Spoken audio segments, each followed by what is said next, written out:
Bom dia a todas, bom dia a todos. Sejam muito bem-vindas e bem-vindos a mais um ICL Mercado e Investimentos. Hoje a gente traz aí a notícia de como fecharam um pouco as bolsas ontem, como isso refletiu aí no mercado hoje, principalmente na Ásia pela manhã. A gente teve aí bastante reflexo do dia de ontem, que foi muito volátil. Mas a gente também vai passar por assuntos aqui do Brasil, como a regulação dos aplicativos e dos motoristas, entregadores de aplicativos. A gente tem safra de grãos para discutir com vocês. Então, uma série aí de fatores para a gente falar. Mas antes, eu quero dar bom dia para o André. Bom dia, André. Como é que você está nessa manhã? Bom dia, Débora. Bom dia a todos os nossos telespectadores. Dia bem cheio, né? Porque a gente teve a divulgação da previsão de safra de grãos. A gente sabe a importância que tem esse tema aqui para a economia brasileira. Vamos discutir um pouco a regulação aí dos trabalhadores que trabalham com apps, por exemplo, com aplicativos como iFood, como Uber. Então, tem uma nova proposta que está chegando aí para o governo. Vamos falar do crescimento econômico, as novas previsões do FMI, que é provavelmente a estrela do dia aí para a gente fazer alguns comentários, mas ainda a gente tem esse mundo aí que está sendo afetado por esse conflito entre Hamas e Israel ainda, então você ainda tem repercussões, mas você já tem algumas recuperações das especulações, principalmente no mercado de petróleo, a China dando alguns sinais positivos, mesmo com alguns problemas no setor imobiliário. E aí, Débora, como que estamos aí nesse mundão? Vamos começar pela Ásia, o que está acontecendo aí na Ásia? Notícia no nosso site aí para vocês verem também um resumão aí do que está acontecendo no mundo, mas Débora, dê então a nossa versão do resumo aí dos acontecimentos globais aí dessa manhã. Olha, André, para falar da Ásia hoje, eu tenho que voltar ontem para o mercado global, principalmente os mercados que fecharam depois que a Ásia já tinha ali encerrado a sua sessão. Então, a gente teve um dia muito volátil aqui e fora, né? Não foi só no Brasil que a Bolsa ficou ali oscilando entre perdas e ganhos, a gente vê esse mesmo movimento vindo de Nova York e isso tem uma explicação, isso tem um porquê. Então, primeiro, quando começa o dia, a gente tem muita incerteza ainda de como vai desdobrar o dia, como é que as especulações no mercado de petróleo mesmo vão afetar ali os mercados globais, se isso vai ser persistente ou não. Tinha uma grande preocupação, um grande receio de que o Irã fosse adicionado ao conflito. Lá a gente tem um estreito muito importante que passa 20% da produção de petróleo. Então, a gente teve ali realmente um aumento de temor em relação ao conflito e como isso poderia impactar os demais países e os demais mercados. O primeiro que respondeu foi realmente o petróleo, que subiu praticamente aí 5% ontem ao longo do dia, chegou a bater 5,20% de alta, fechou um pouco ali mais tranquilo no fim do dia, mas conseguiu puxar ali os mercados para cima, principalmente aqui no Brasil, porque a gente tem um peso grande, Desculpa, gente. A gente tem um peso grande do petróleo na nossa bolsa. Então, ontem, como eu mostrei para vocês, as ações de petróleo subiam em bloco.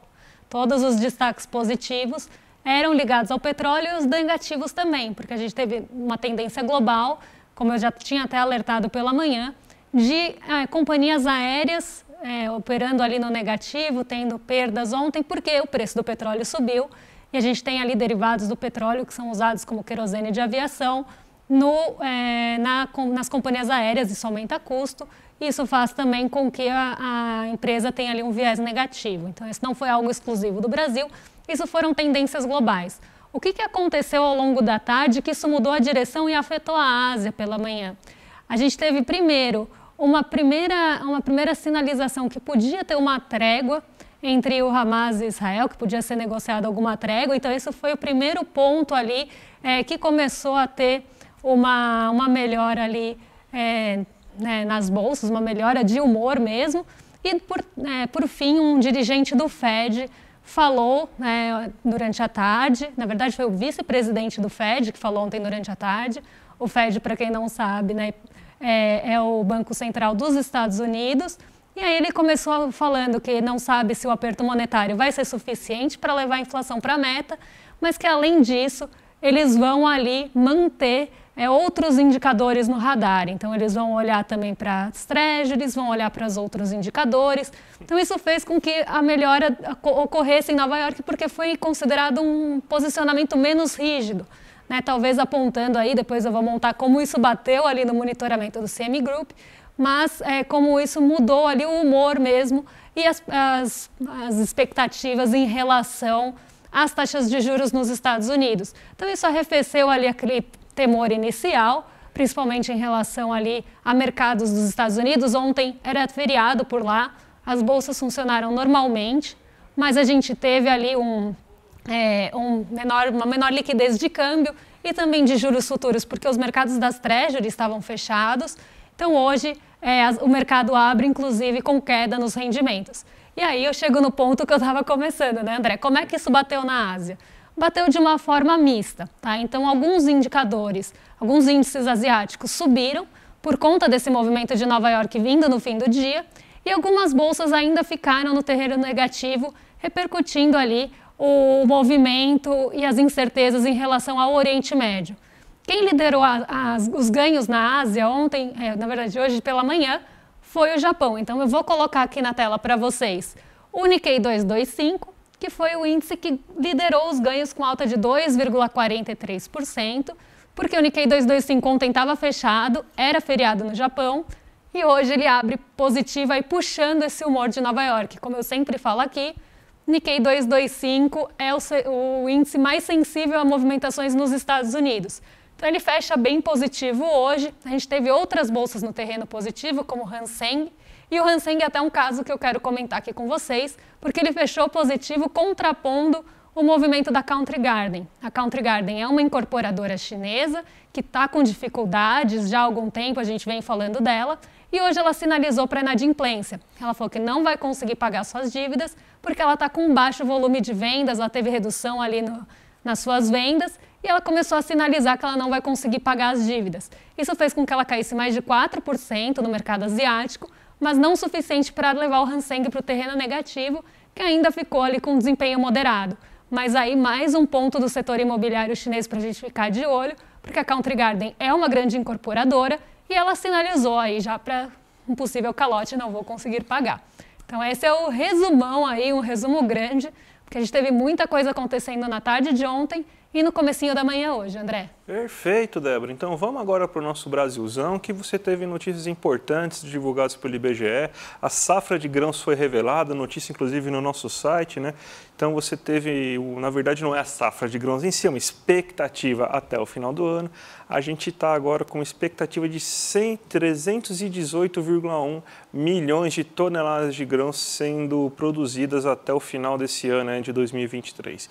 Se a gente for comparar com a estimativa do último mês, ou seja, do mês de agosto, a estimativa já é 1,5% maior, ou seja, já teve um aumento bem considerável das expectativas agora. E se comparar com o ano passado, o aumento é absurdamente maior, porque esse ano a gente deve produzir mais de 20,9% a mais de grãos, e sendo que ano passado, mesmo com os problemas da soja, a gente teve uma safra recorde de grãos. Então, a gente vai ampliar e em muito o recorde agrário aí para a economia brasileira. A gente montou, inclusive, aqui para vocês agora uma arte, né, um gráfico mostrando como que está se dando a variação, ou seja, quais são os itens que estão tendo uma safra maior, uma safra menor, e o que a gente tem é justamente o seguinte: aqueles itens mais voltados para a exportação estão aumentando sua safra, e os itens de consumo interno estão reduzindo sua safra.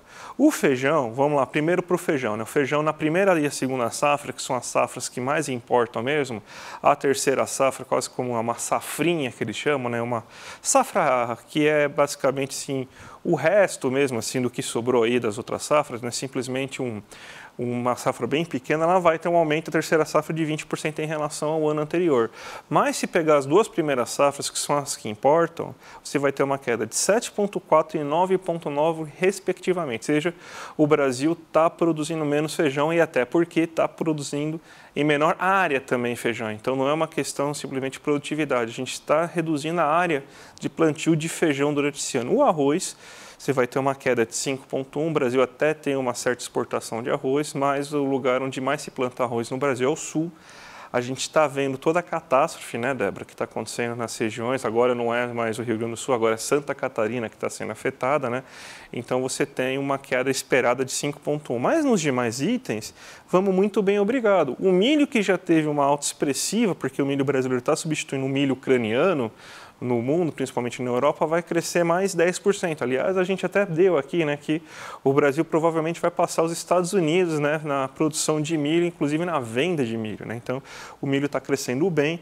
Na primeira safra, 10 pontos. Na segunda safra, que também é uma safra rebote, um pouco menor do que a safra principal, que é a primeira, vai crescer 22,4%. E a nossa grande estrela, que é a soja, né, e a gente teve problemas no plantio de soja no passado, vai crescer 26,5%. O trigo, que é produzido pela Embrapa, né, a gente tem as sementes que o Embrapa conseguiu fazer a gente plantar trigo aqui no Brasil, trigo tropical, que é uma novidade no mundo do agronegócio, vai crescer 4,8%. Aliás, a gente já tem quase 4% da nossa área plantada de trigo. Já quase não tinha nada há alguns anos atrás, agora a gente já tem 4% do total plantado da economia brasileira de trigo. Mas esse trigo não é do nosso pão, não, tá? Esse trigo vai para outros países, fiquem tranquilos. E o café arábica, que é o nosso café mais exportado, né, ele vai subir 14,16%, ou seja, a nossa produção de grãos para a agroexportadora está indo muito bem, obrigado, né? Mas, lembrando, né, esses grãos não vão para vocês, eles vão para o resto do mundo. O que a gente tem de grãos que geralmente vão para nós está caindo, né? Infelizmente, essa é a situação aí do agronegócio brasileiro. Os lucros estão indo bem, mas alimentar o povo brasileiro, como que eles mentem na propaganda dos grandes reclames, né, de algumas emissoras, não é de fato o que está acontecendo. Não é pop, né? Mas vamos lá.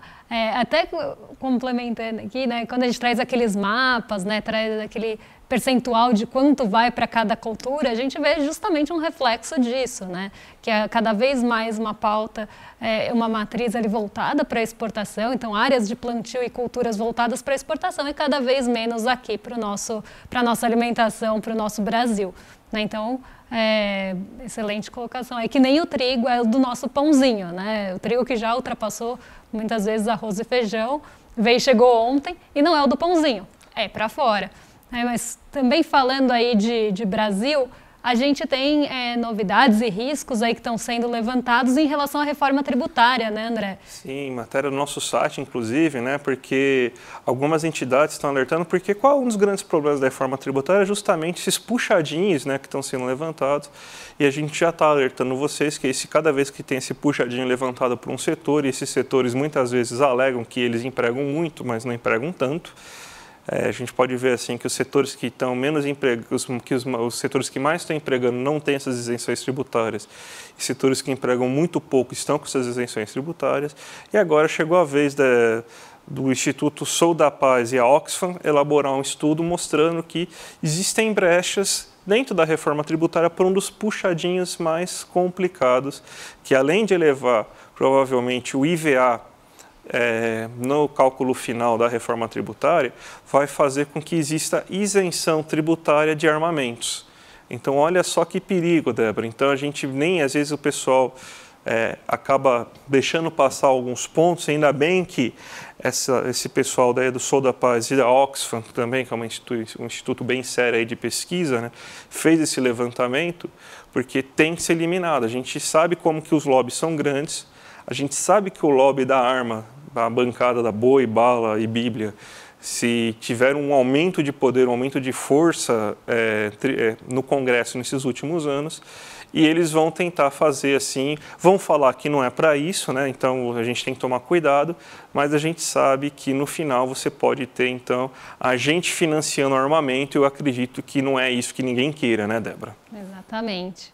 E temos aí notícia também no nosso site, né, sobre aquela polêmica, até que a gente trouxe aí na semana passada, né, sobre os aplicativos e a regulação desses aplicativos. Não seria ali a priori uma mudança brusca, né, provavelmente uma CLT, mas uma regulamentação mesmo desses trabalhadores, para que eles tenham ali alguma segurança também, né, de contribuição previdenciária, piso salarial. Então, isso que foi o proposto pelo projeto, né, que eles tenham pelo menos aí esses pisos de rodada por hora, né, para motoristas de aplicativo e entregadores também, que a gente sabe quão precarizada está a situação desses trabalhadores, né? É importante, né, justamente porque muito se fala, né, se são os CEOs de mim mesmo, né, eu sou empreendedor, sou chefe de mim mesmo, e não é bem assim que acontece a coisa, né?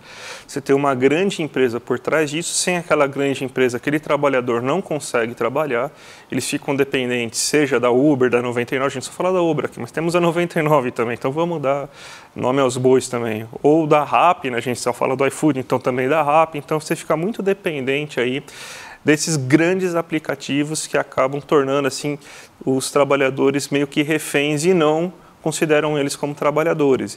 E muitos dos trabalhadores que estão dentro dessa categoria, eles não querem trabalhar na modalidade CLT, né?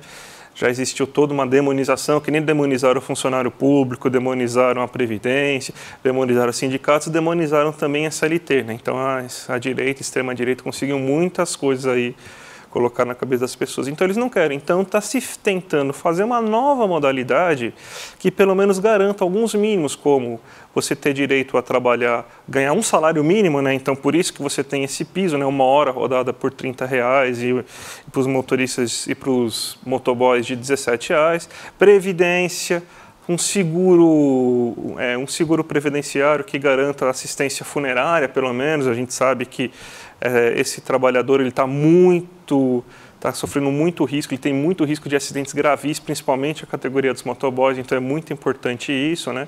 Então, pelo menos alguma medida para dar alguma certa proteção social para esse tipo de trabalhador que ele hoje está completamente desprotegido aí, justamente nessa brecha aí que conseguiram levantar, Débora. Sabe o que eu estava pensando aqui enquanto você falava, André? A gente estava listando, né? Demonizou o servidor público, depois demonizou a Previdência, depois demonizou o sindicato, a CLT e o denominador comum desses quatro, o que é, né? O trabalhador. Então você vê o trabalhador contra o próprio trabalhador, é quase o trabalhador contra si mesmo, achando que está sendo um empreendedor ali, está sendo realmente seu próprio chefe, demonizando inclusive garantias ali que poderiam trazer uma melhor qualidade. Então é quase que uma demonização vinda, e principalmente eu acho depois da reforma trabalhista, que coloca na cabeça do próprio trabalhador que ele seria mais feliz ou mais bem-sucedido sem esses órgãos, sem essas entidades, mas aí também colocando ele numa situação de precarização, né? É quase que uma demonização do trabalhador como categoria social, né? Então, se você ainda é trabalhador, você não é um empreendedor, né? Então, inventaram muitas palavras bonitas, né, para falar sobre trabalhadores, né? Colaboradores, empreendedores, mas na verdade somos todos trabalhadores. Eu sou trabalhador, Débora é uma trabalhadora, então, mas inventaram um monte de palavras bonitas para tentar. Então é meio que tornou-se um termo pejorativo ser trabalhador, né? Demonizaram, parece que ser trabalhador é ser um cidadão de segunda classe, e ninguém quer ser um cidadão de segunda classe. Então, a palavra e o modo de ser trabalhador acabou sendo demonizado mesmo assim. Isso daí faz parte de uma estratégia, né? Que quanto menos o trabalhador se enxerga como trabalhador, ele menos vai lutar pela sua própria classe social, né? Porque ele se enxerga mais como um empresário do que como trabalhador, e a gente sabe para quem que ele vai tentar comprar esses interesses, né? Exatamente. Distancia aí da consciência de classe, inclusive de trabalhador. E temos também notícia, essa importante, acho que uma notícia que saiu agora pela manhã, que é a mudança, a revisão das previsões do FMI para o Brasil e para o mundo de uma forma geral. Então a gente teve uma melhora na expectativa do crescimento da economia brasileira. Então o FMI se junta aí aos outros órgãos e outras entidades que já revisaram para cima o crescimento do Brasil esse ano. O Brasil já pode pedir música em programas de televisão, porque mais de 3 entidades, inclusive internacionais, já revisaram o PIB do Brasil para cima esse ano. E o FMI deixou em 3,1%. Então, também ali entre aquelas expectativas que a gente trouxe aqui para vocês, de Banco Central em 2,9%, Relatório Focus em 2,92%, Ministério da Fazenda em 3,2%, FMI fica entre os dois, aí, como outros também, né, como o IPEA. Então a gente vê aí que o FMI deixa o Brasil em 3,1%, a gente sai de um patamar de 2,1% para 3,1% agora em 2023, e a gente montou para vocês uma tabelinha aí, um gráfico, para a gente ver como é que está o Brasil em relação a outros países, como é que também ficaram as projeções para o mundo, para as economias desenvolvidas, emergentes, África subsaariana. Então, vamos ver aqui o gráfico que a gente montou. Aqui na barrinha branca a gente tem previsões do FMI para 2023 e na barrinha azul para 2024. Então, para o mundo, a gente tem uma expectativa de 3% para 2023 e 2,9% para o ano que vem. Dá para a gente ver que o Brasil ficou acima dessa média mundial, ficou com 3,1% para esse ano pelo menos. Temos aí Estados Unidos com 2,1% para esse ano e 1,5% para o ano que vem. Zona do euro, 0,7%, a gente vem falando aqui bastante das dificuldades que a Europa está enfrentando para conseguir crescer, para ter produção industrial, para ter crescimento nos serviços. Então, a projeção aí do FMI vem, inclusive, corroborando com isso, 0,7% de crescimento para esse ano. O Japão, 2%. Economias desenvolvidas como um todo, aí, como grupo, 1,5% nesse ano. Emergentes em desenvolvimento 4%, aí o Brasil fica embaixo da média, fica abaixo da média dos emergentes, porque a gente tem dois motores aí jogando essa média para cima, que é a China e a Índia, então 5% de expectativa de crescimento para a China nesse ano e Índia em 6,3%, mas quando a gente pega a média América Latina e Caribe, o Brasil também fica acima, porque a expectativa é que a América Latina e Caribe subam, cresçam 2,3%. México aí um pouquinho acima do Brasil esse ano, 3,20%, e África subsaariana, 3,30%. Então aqui a gente vê um raio-x do que espera o FMI e o Brasil acima de várias médias, aí, inclusive mundial. Então a gente vê essa melhora na perspectiva do crescimento para o Brasil esse ano e não à toa, André? O crescimento do mundo esse ano está sendo puxado principalmente pelos BRICS, pelos países em desenvolvimento, os países centrais, principalmente a Europa, estão com muita dificuldade de crescimento. Você tem todos os problemas que a guerra entre Rússia e Ucrânia, agora esse conflito entre Hamas e Israel podem ocasionar. A Alemanha vai ficar sem mais uma fonte de gás, possivelmente, para ajudar a produção industrial alemã. Então, se o buraco já estava grande, agora vai aumentar. Você vê o Reino Unido com um crescimento muito marginal, muito pouco crescimento. Então, a Europa realmente está com muita dificuldade, ainda está com aperto monetário. Os Estados Unidos estão crescendo, apesar de todos os esforços do FMI, do Fed, eles estão conseguindo crescer. Eles não queriam esse crescimento, gente. Acreditem em vocês, eles estão achando que estão crescendo muito. Eles estão se esforçando muito para não crescer tanto, mas não estão conseguindo. Então, a gente tem essa situação. Então, você vê que o mundo está sendo puxado por China. A China deve crescer mais ou menos, segundo a FMI, no que está sendo esperado, 5%. A gente já viu previsões abaixo. A Índia deve ser um dos principais motores do mundo. Ela é um dos principais motores do mundo. Está crescendo numa velocidade assustadora. Então, o que a China foi nos anos 2000, a Índia está sendo agora nos anos 2020. E o Brasil está conseguindo aí melhorar os seus números. Tem mais um gráfico para você mostrar para a gente, Débora? Tem mais um gráfico de outras projeções do FMI, agora especificamente para o Brasil. Então, a gente tem também projeções de desemprego, IPCA, que seria inflação ao consumidor, não o IPCA em si, mas a inflação ao consumidor, desemprego e PIB, que a gente já falou. Então, a gente vê aí 2022, que já é o dado consolidado, e as projeções 23 e 24.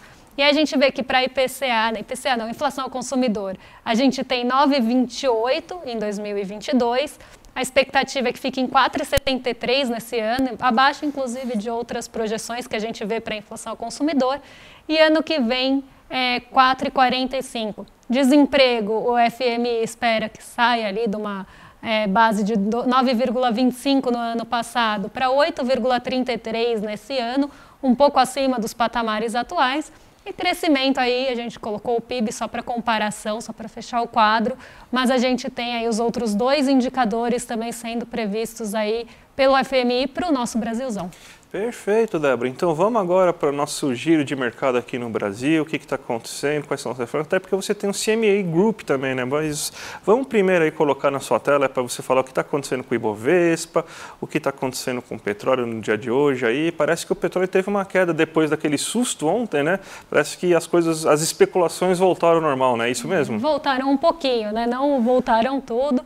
O petróleo ainda é negociado a $87 por barril, mas já tem uma queda de 1,15%, agora 1,17%, justamente porque ontem isso foi uma commodity muito puxada ali, realmente por um susto e um movimento especulativo muitos receios ali realmente de algum entrave no estreito ali, que passa 20% da produção global de petróleo. Então tinha muito receio mesmo, muito temor de que a gente tivesse realmente um impacto mais direto e mais rápido na produção de petróleo e na distribuição de petróleo também.